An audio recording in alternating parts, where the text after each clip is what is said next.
Mesdames, Messieurs, merci infiniment à tous d'être avec nous sur le www.afrowebtv.com avec votre serviteur Moïse Akbenyigan et surtout avec nos invités de ce jour qui sont respectivement Monsieur Classio Koutoglo et Monsieur Léandre Apom. Merci infiniment d'avoir accepté notre invitation pour cette émission, surtout pour cette deuxième partie où nous parlerons du refus de certains présidents de signer la charte de l'alternance et on en parlera avec vous qui nous suivez de par le monde. Nous sommes très conscients que nous sommes suivis et que les gens nous regardent chez eux sur leur télévision et on le sait très bien. Merci infiniment pour tout ce que vous faites pour contribuer de près de loin également à cette émission. Instruit pour la résurgence des coups d'État militaires dans la sous-région, les dirigeants ont pris la résolution d'actualiser le protocole additionnel de la CEDEAO sur la démocratie et la bonne gouvernance pour l'adapter aux standards démocratiques. Certains ont voulu donc sont contre les troisièmes mandats, le pourquoi, et on en parlera également avec nos invités de ce jour. Et à nouveau, certains présidents, certains chefs d'État y opposent de la résidence. Et bien évidemment, vous le saurez au cours des interventions différentes de nos invités de ce jour. Pourquoi donc certains présidents ne veulent pas laisser faire, s'arrêter au second mandat? Pourquoi ce refus? Ce sera la première question à Monsieur Léandre Apom. Merci. Je crois que c'est bien dommage que cette histoire se répète à chaque fois, puisque il y a quelques années en arrière, c'était le Togo et la Gambie qui avaient également refusé cette charte, de signer cette charte. Et pour permettre donc l'éclosion de l'alternance dans ces deux pays. L'alternance a été réalisée donc en Gambie et au Togo, nous sommes dans la continuité du pouvoir. Et c'est bien dommage que cette fois encore, il récidive. Et il n'y a pas de moyens de coercition qui vont permettre donc à cet instrument de contraindre donc les chefs d'État à mettre en application cette charte. Et c'est une charte, je dirais que c'est une charte de bonne volonté tout simplement, parce que elle ne contient pas des effets coercitifs qui vont obliger donc les chefs d'État à. Et c'est bien dommage que la CEDEAO n'ait pas les moyens nécessaires pour pouvoir contraindre donc les chefs d'État à cela. C'est bien dommage parce que l'idée de Faure Gnassingbé qui refuse d'autoriser donc l'alternance au Togo est à 2 ou 3 niveaux. Le premier niveau, c'est que il traîne beaucoup de casseroles sur lui. Donc, s'il quitte le pouvoir, s'il autorise l'alternance et qu'il quitte le pouvoir, ces casseroles vont le rattraper. Donc, il a peur de ça, d'une part. D'autre part, c'est quelqu'un qui est mis au pouvoir par un clan. Et donc, en fait, il est là au nom de ce clan-là. Et quand le clan ne lui dit pas de partir, alors il est là. Donc, c'est une deuxième raison. Une troisième raison, le pouvoir de Faure est assis sur 5 têtes. Je dirais 4, mais 5 plus 5 têtes. À savoir, et ces têtes-là ont pour dénominateur commun la dictature. Donc, la première tête, c'est la dictature clanique. C'est un club qui dirige le pouvoir et il est à la tête. Donc, c'est pourquoi c'est une dictature clanique. C'est une dictature militaire également parce que c'est une armée qui protège son fauteuil présidentiel. C'est en même temps une dictature oligarchique. Il s'est entouré donc de grands entrepreneurs, de grands businessmen et nigérians, burkinabés, italiens, israéliens, français, allemands, américains, pakistanais, indiens, et oui, voilà, et libanais. Donc, ces personnes-là, ces oligarques, entretiennent son pouvoir et le permet donc d'être toujours là afin de pouvoir négocier les marchés surtout miniers et autres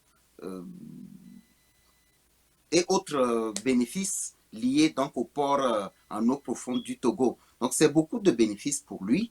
Et donc je crois que j'ai cité 4 têtes déjà, mais en même temps c'est un pouvoir également basé sur l'ésotérisme, ce qui fait que il a des contrats avec des forces maléfiques et il a promis qu'il restera au pouvoir jusqu'à tel an pour pouvoir répondre donc au, en tout cas pour pouvoir apaiser ces esprits-là. Donc il est obligé d'être là au pouvoir pour et pour son clan, pour l'armée, pour les oligarques et puis pour l'ésotérisme.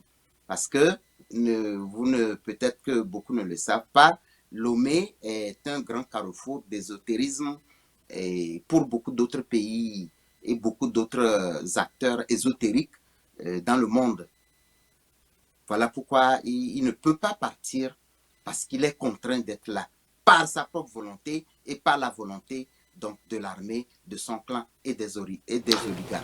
C'est l'avis donc de M. Léandre Paume. Alors, M. Classe Kotoglo, M. Fort Essazina Nyansigbe, le président togolais, n'est pas le seul qui a vouloir faire un troisième mandat, puisque quand on prend le cas de la Côte d'Ivoire, il y a même Alassane Ouattara qui fait en ce moment son troisième mandat, et quand on prend le cas du Sénégal aussi, vous n'avez pas l'impression que l'histoire veut se répéter? Non, vous savez, c'est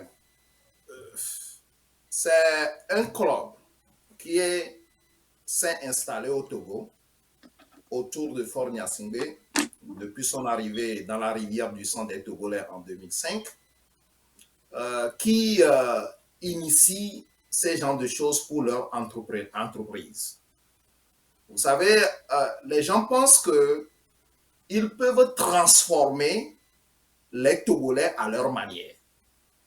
Et puis ensuite, quand ils transforment les Togolais à leur manière et que les Togolais ne réagissent pas et ils passent leur coup, ils peuvent maintenant vendre ce coup-là à un autre pays pour pouvoir faire ce qu'on appelle la fraternité et la solidarité dans la bêtise humaine. C'est ça. C'est un club qui est autour de Fort. Et puis ensuite, Fort leur donne aussi cette latitude de faire et de s'imposer sans pouvoir contrôler, sans pouvoir sanctionner, sans pouvoir mettre ce qu'on appelle l'éthique dans la gouvernance.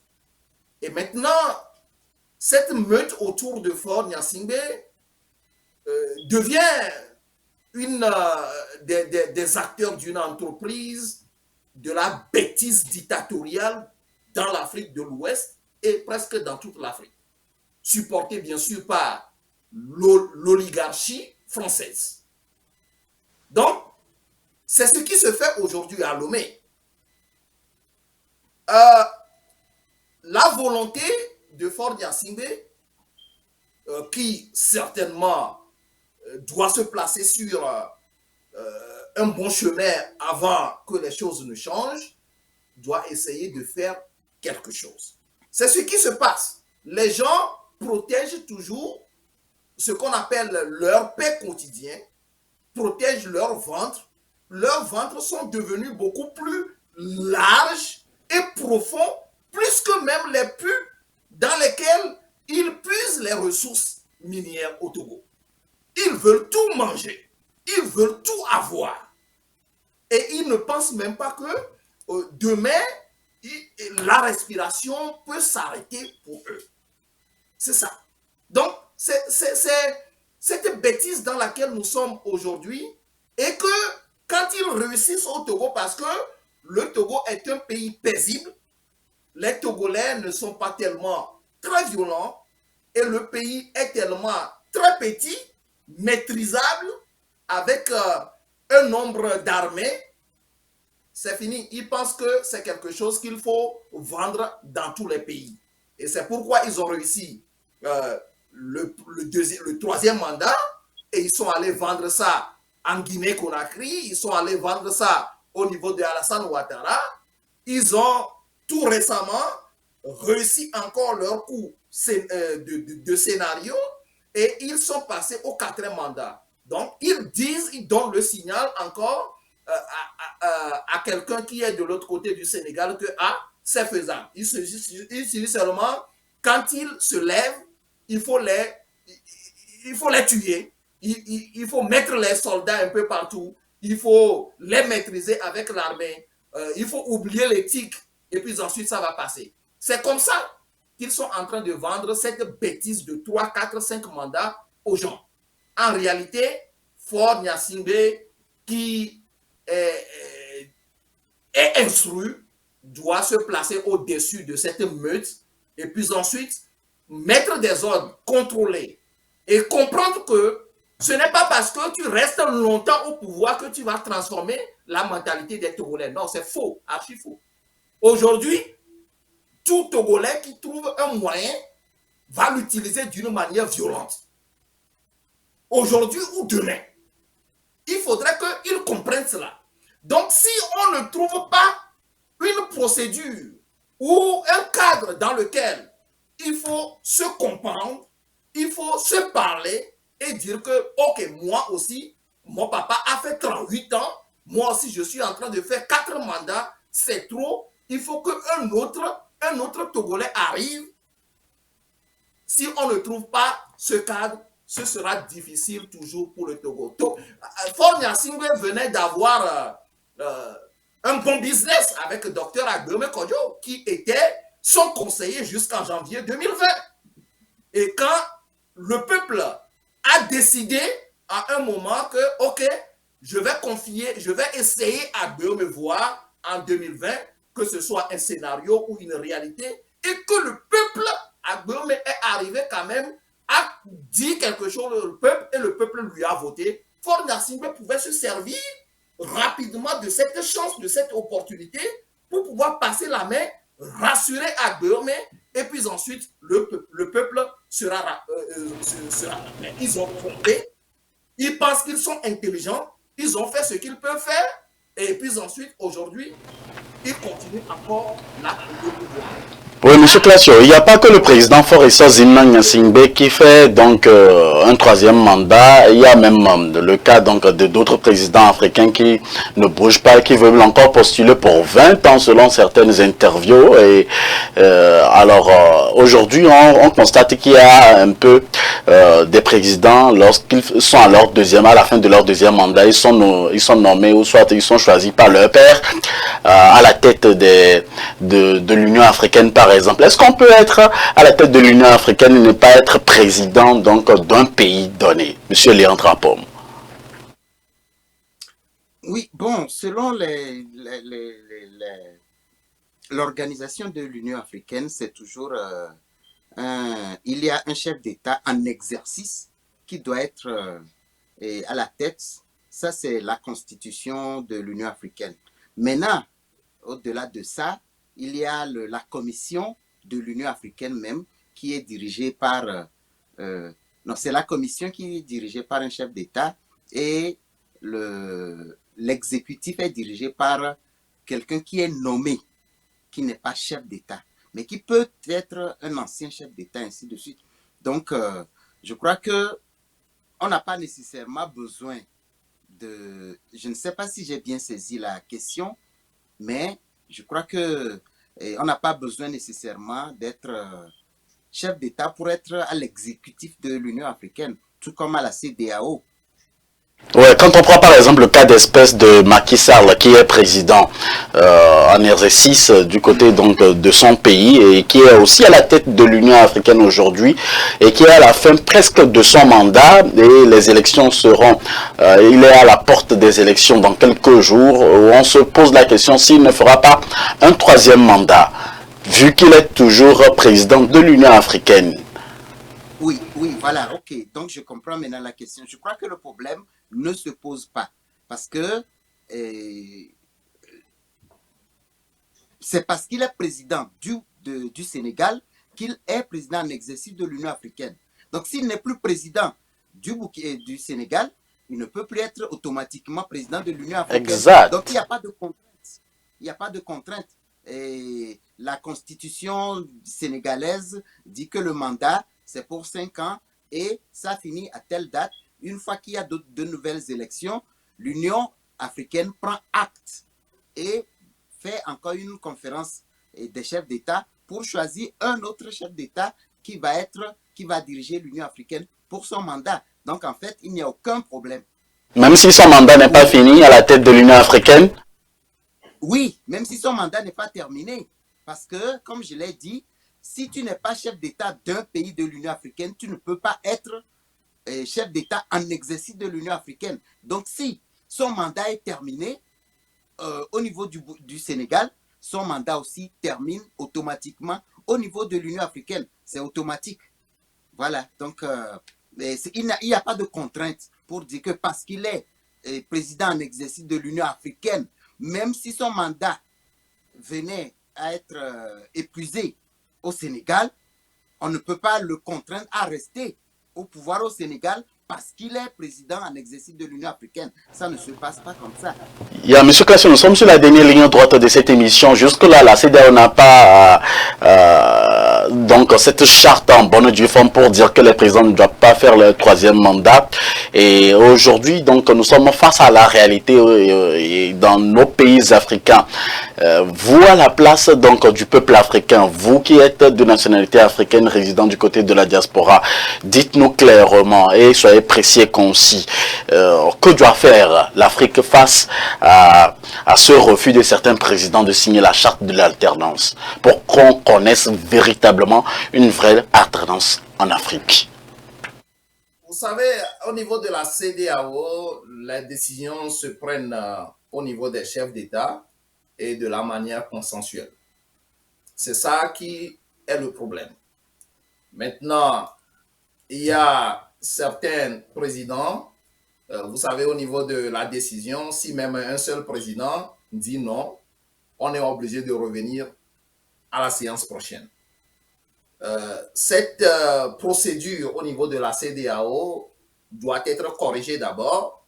Et nous avions déjà écrit au président malien, dès sa rentrée au niveau de la CEDEAO, il va falloir qu'il impose son veto, sa place, pas son veto, qu'il impose à corriger certaines choses au niveau de la CEDEAO. Nous avons écrit aussi à d'autres présidents de l'Afrique de l'Ouest pour pouvoir corriger ces lacunes. On ne peut pas promouvoir ce qu'on appelle la démocratie et toujours rester sur le plan de la décision consensuelle au niveau des chefs d'État avant d'évoluer. Ça n'avantage pas. Aujourd'hui, la CEDEAO, au sein de la CEDEAO, il y a seulement 3 pays, le Sénégal, le Togo et la Côte d'Ivoire, qui sont dans le système de la gourmandise totale du pouvoir. Maintenant, il va falloir qu'on aille loin parce que c'est le peuple qui demande. Notre avenir n'est pas dessiné nécessairement par Faure Gnassingbé ou le président sénégalais ou bien le président Ouattara. Notre avenir, en tant qu'Africain, est dessiné par la destinée des peuples africains. Alors là, il va falloir que les gens comprennent le système et puis ensuite évoluer. La limitation de mandat, c'est la chose la plus éthique et normale qu'on peut avoir dans un système qui essaie de promouvoir ce qu'on appelle la démocratie et le développement. Vous regardez par exemple les États-Unis, les grands systèmes du monde, à part quelques-uns qui ont une idéologie royale, ils se basent sur ces principes. Vous faites un mandat, le peuple vous renouvelle, le second mandat, on vous renouvelle encore, et puis ensuite c'est tout, parce que vous avez ce qu'on appelle le cerveau, le temps, l'énergie, tout ça là a une limite donnée dans la vie. Il va falloir que toi aussi tu te reposes, et puis ensuite tu passes le flambeau à quelqu'un, quelqu'un aussi vient aussi démontrer que je sais faire plus que toi. Et c'est ça l'émulation qui permet à un pays d'évoluer normalement. Et il n'y aura même pas ce qu'on appelle une intention de coup d'État. Qui pense aux États-Unis faire le coup d'État? Personne. Parce qu'on sait bien que quand ça ne marche pas, après 1, 2 mandats, nous allons l'arrêter. Vous voyez? Et il n'y aura pas de coup d'État il y aura ce qu'on appelle l'émulation, la compétitivité, et il y aura ce qu'on appelle la création, l'invention et l'innovation dans un pays. Maintenant, aujourd'hui, la bêtise dans laquelle nous sommes, par exemple, en Côte d'Ivoire et au Togo, c'est le statu quo. Les mêmes personnes, avec les mêmes idées, bêtes, permettez-moi de le dire, ne Pas de permettent pas gros mots. Merci, Monsieur Classe Koutoglo. Vous connaissez donc la déontologie donc de notre média. Alors, nous sommes à la fin donc de cette émission d'aujourd'hui. Nous allons permettre également à nos invités de placer en 1 minute leur conclusion pour terminer en toute beauté cette émission. Le refus de certains présidents de signer la charte de la alternance pour que la alternance revienne en Afrique et dans tous les pays africains comme cela se doit. Que devons-nous faire? Quelle est la responsabilité qui incombe au peuple? Quelle est la responsabilité qui incombe aux politiciens comme à la communauté internationale? Monsieur Léandre Apom, nous sommes à la fin de cette émission. Votre mot de fin. Merci. Dans la réalité, il faut dire que nous n'avions pas besoin d'un État.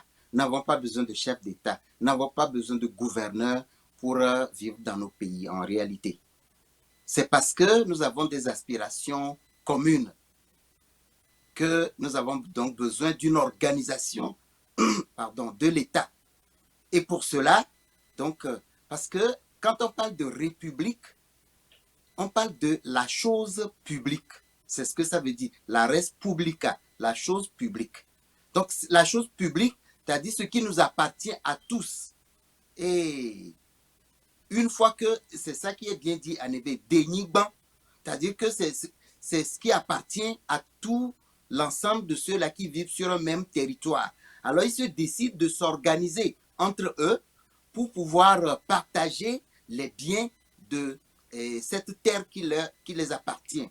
C'est pour cela qu'il y a un gouvernement. Maintenant, ce gouvernement devra avoir pour mission de répondre aux aspirations de ces peuples-là qui se sont mis ensemble. Donc, en fait, ces personnes sont des employés de ces peuples-là mis ensemble. Donc, en réalité, puisque c'est un groupe ethnique, ou bien c'est des groupes ethniques qui se sont mis ensemble pour s'organiser et se développer, alors il est très important que si dans la gouvernance de ces peuples-là, on choisit un cadier aujourd'hui, il est normal qu'on puisse, dans un prochain mandat, choisir un akoso. Dans un prochain mandat, qu'on choisisse un ébé. Dans un prochain mandat, qu'on choisisse un loso. C'est ça ce qui a amené donc les peuples à s'organiser pour avoir ce qu'on appelle le gouvernement, pour avoir ce qu'on appelle un chef de l'État. Donc c'est ça la base de l'État. C'est la base de la République. Parce que les termes sont clairs. La res publica, la chose publique. Et donc, aujourd'hui, nous constatons que ces personnes deviennent des têtes cornues et enracinées qui ne veulent plus partir et qui veulent s'imposer et s'accaparer donc du bien ou bien de la res publica. Ils font de la res publica leur chose personnelle et ils pensent que le pouvoir est fait pour eux et intuitu personne, c'est-à-dire que ça a été construit pour eux-mêmes, que c'est leurs affaires personnelles, alors que c'est une res publica, une chose publique et non intuitu personne. Donc je crois que le problème ou bien le conseil, l'appel que moi je veux faire, c'est au peuple togolais, aux peuples africains de prendre leur destin en main, de s'organiser dans les pays et de se lever pour dire non. En tout cas, pas pour dire non dans la violence, mais pour faire comprendre aux gouvernants que c'est pour eux qu'ils sont là. C'est pourquoi, quand on parle de démocratie, on parle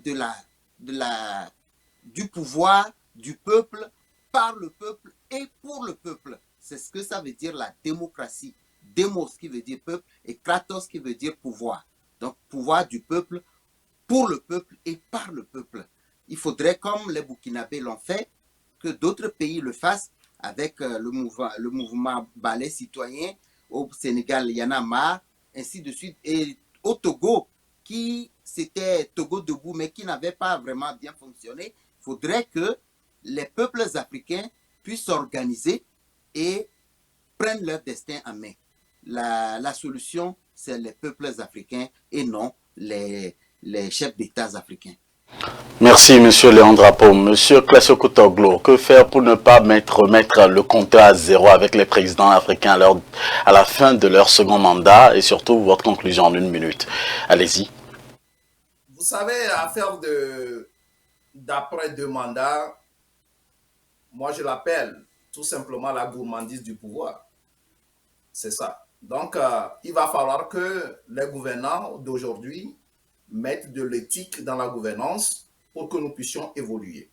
Et que les gens des autres pays qui pratiquent cette éthique puissent aussi respecter les Togolais, les Ivoiriens et les Sénégalais. C'est la moindre des choses à demander à un président qui a été éduqué.